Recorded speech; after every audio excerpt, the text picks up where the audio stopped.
ఏడు రంగుల వాన రెండు కళ్ళల్లోన కారణం ఎవరంటే అక్షరాల నువ్వే.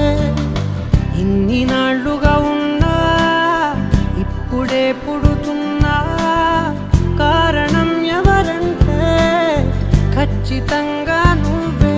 మబ్బుని మెరుపుని కలిపిన వానల్లే పెదవికి నవ్వుకి పరిచయం నీ వల్లే. చిగురుపై చినుకులే ఎగిరితే ఎంతందం మనసుకో జ్ఞాపకం దొరికితే